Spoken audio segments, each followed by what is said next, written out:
रामकृष्ण हरी वारकरी संप्रदायाचा हा मंत्र आहे. एसटीनं चला म्हटलं आता आज अरणला जायचं होतं. खूप दिवसाची इच्छा होती. मी, गायत्री, माझ्या जाऊबाई आणि नानी आम्ही चौघीजणी आपलूच टेंभुर्णी बसमध्ये बसलो आणि टेंभुर्णीला पोचलो. टेंभुर्णी बस स्थानक इतकं स्वच्छ आणि चांगलं आहे. तिथून पण 20-25 किलोमीटर अरण आहे. पुलाजवळ उतरून एक अर्धा किलोमीटर चालायला लागतं. हे आहे गावातलं खंडोबाचं मंदिर. इतकं शांत, दुपारी कोणीसुद्धा नव्हतं. दर्शन घेतलं खंडोबा मंदिराचं. दर्शन घेऊन झाल्यानंतर जरा वेळ बसलो, थंडगार हवा, पाणी पिलो. दरवाजा उघडाच होता आणि जरा वेळ बसल्यानंतर गप्पा गोष्टी झाल्या. आणि सगळ्यात म्हणजे आकर्षित ही दगडाची तुळस मला खूप आवडली. पहिल्यांदाच पाहिली मी.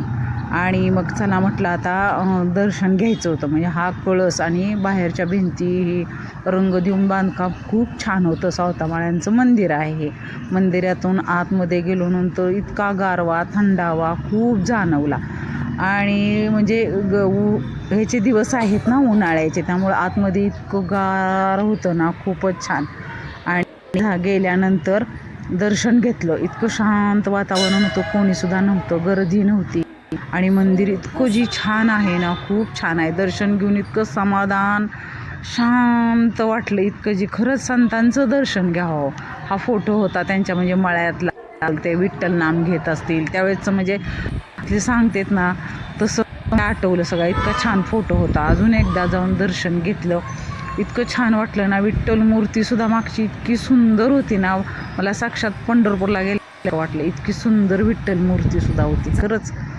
आणि नंतर मग डबा नेला होता सगळ्यांनी. मग डब्यात जेवण केलं, पिठलं, भाजी, लोणचं, तिथे जाताना थोडं दही, ककडी असं भरपूर नेलेलं होतं, चटण्या हे. मग शांत बसून असं दुपारी जेवण केलं, पोट भरून जेवलं. छान वाटलं खरं मंदिरात जेवायला. नामदेव महाराज, ज्ञानेश्वर महाराजांच्या आहेत. हा खांब आहे गरुड, ह्याच्यावर पण नक्षीकाम खूप छान केलेलं आहे. चांदीचं आहे पत्रावरती. आणि ही सावतामाळ बांधलेली विहीर आहे. ही त्यांनी म्हणजे त्यांच्या हाताने बांधलेली आहे. ही पाणी बिणी भरपूर आहे. मग अन्नछत्र सुद्धा आहे तिथं. मग आम्ही जेवलो, त्यामुळे एवढं काय जेवण नाही, प्रसाद घेतला. तुम्हाला जर व्हिडिओ आवडला असेल, लाईक, शेअर, सबस्क्राईब करा. बसून असे फोटो काढले इतके छान. आणि तिथले आजोबा म्हणले